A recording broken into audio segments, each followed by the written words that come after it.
Economia no contexto certo.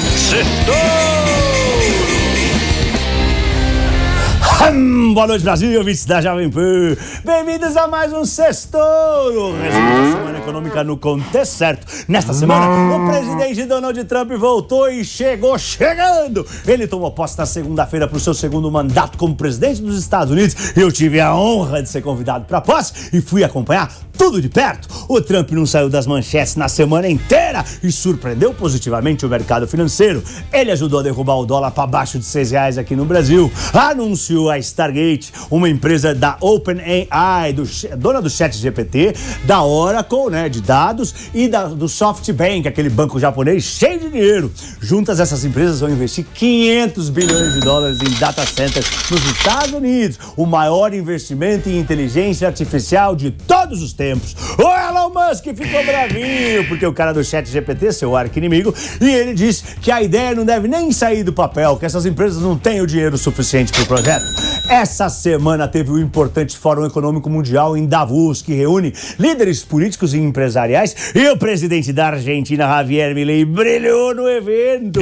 Vale dizer que ele brilhou em Washington também. Eu me encontrei com o Milei durante a posse. Impressionante o respeito e a admiração que despertou entre políticos e empresários que estavam lá. Por aqui, a semana também foi agitada. O presidente Lula deu a entender que pode não ser candidato em 2026. A crise do IBGE continuou e saíram vários relatos de que o governo prepara medidas para baixar a inflação na marra. Mas espera aí, baixar a inflação na marra?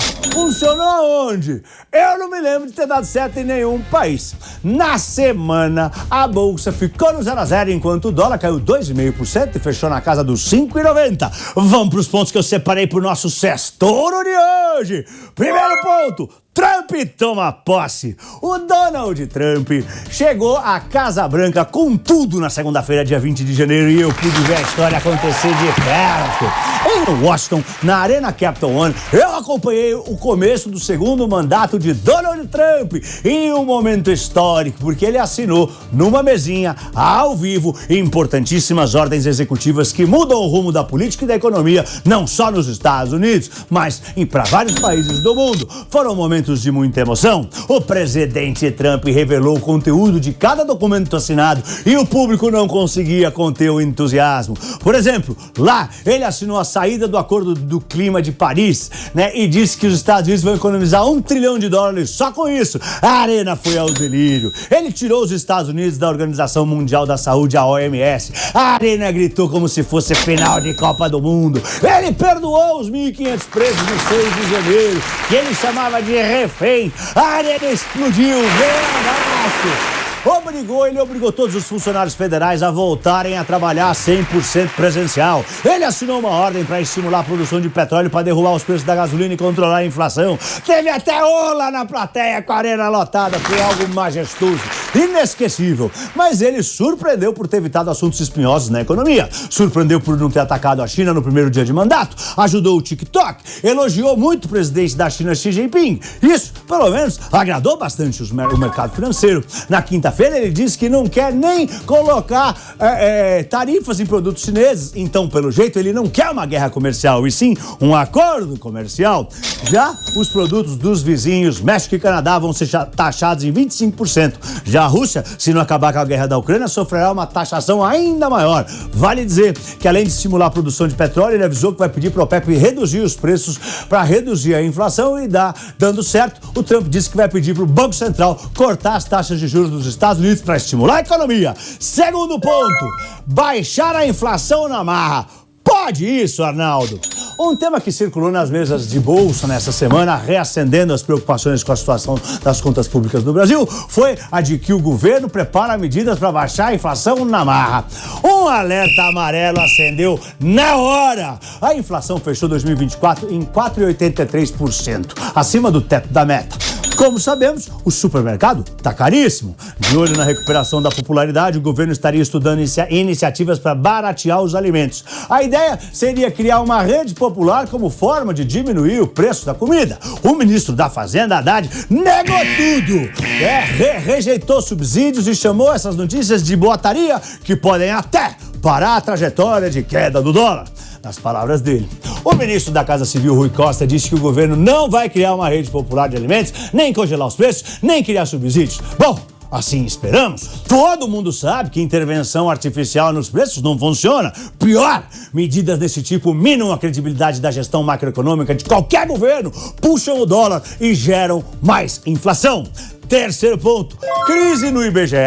O Instituto de Estatística do Brasil, responsável por coletar e divulgar vários dados importantíssimos, como inflação, desemprego, PIB, vive uma crise aguda. Vários técnicos do alto escalão já pediram demissão. A crise se arrasta faz tempo, mas piorou muito nesta semana. Nesta semana, 136 servidores assinaram uma carta aberta criticando a gestão do atual presidente do Instituto, Márcio Postman, indicado pelo atual governo. O documento retrata a gravidade da situação ao dizer que a gestão tem viés autoritário, político e midiático. O IBGE não quis nem comentar a carta. O mercado financeiro, onde eu trabalho, acompanha com atenção e uma dose de preocupação a crise profunda no IBGE. A impressão que fica, pelo menos até agora, é de que a postura questionável de Márcio não representa, no momento, um risco de manipulação dos dados produzidos pelo órgão. Algo que aconteceu na Argentina antes do governo Milei. Por exemplo, as gestões peronistas simplesmente mentiam a inflação. Quarto ponto, dólar cai para baixo de R$6. Depois de rondar os 6,30 em dezembro, o dólar deu uma trégua e foi negociado abaixo de R$6, 5,90 nessa semana, pela primeira vez desde dezembro. Será que foi devido aos bons fundamentos da economia brasileira? O mercado acha que foi mais um ajuste técnico, né, que tinha subido demais e devolveu um pouco. O que a gente viu nas mesas de bolsa foi uma pausa, uma parada na busca por proteção dos investidores, o que tinha pressionado muito o dólar, né? E fez o dólar subir quase 30%, 27% no ano passado. Muita gente comprou dólar pelos receios fiscais. O mercado também enxergou alguns movimentos como exagerados e agora vimos o desmonte dessas operações contra o real. Ou seja, o pessoal vendeu dólar, principalmente depois do tom mais ameno do presidente americano Donald Trump em relação à China, o que também ajudou o real porque a China é o nosso principal cliente. Se eles não vão sofrer, é bom pra gente. O presidente Donald Trump talvez também não faça políticas tão inflacionárias, talvez os juros possa cair nos Estados Unidos. Mas a trégua do dólar aqui pode ter os seus dias contados. A valorização do dólar contra o real pode ser retomada à medida que Trump anuncie mais tarifas e se a situação fiscal por aqui continuar preocupando ou piorando. Quinto ponto, Milei brilha por onde passa. É impressionante o respeito e a admiração que ele tem despertado em políticos e empresários que estavam em Washington. Não à toa, o governo Trump está trabalhando super próximo dele. Eu encontrei ele em Washington e ele me reconheceu de novo. Eu dei até um abraço nele, a hora do abraço aqui atrás de mim. Ele me disse que os Estados Unidos vão adotar a motosserra, que são as políticas de corte de gastos que estão colocando a Argentina no caminho da prosperidade. Mas ele, hora que eu abraço ele aqui, ó. Mas ele também disse que existem outros países que também precisam adotar a motosserra. Eu concordo.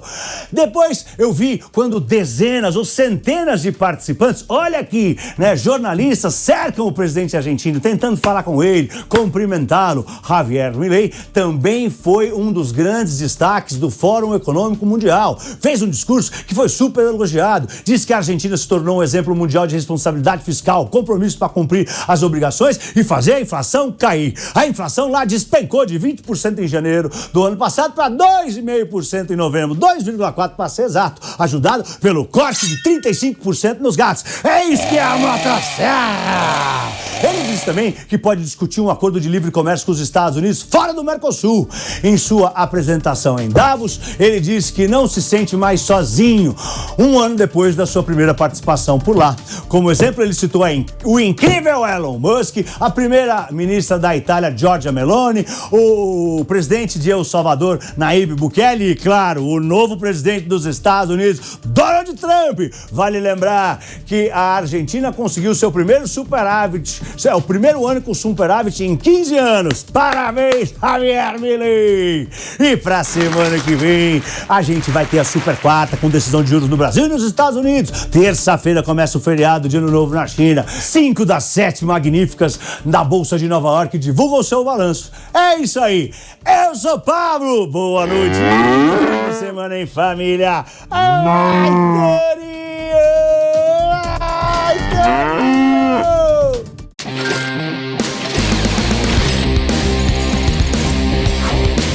Economia no contexto certo. Sextou!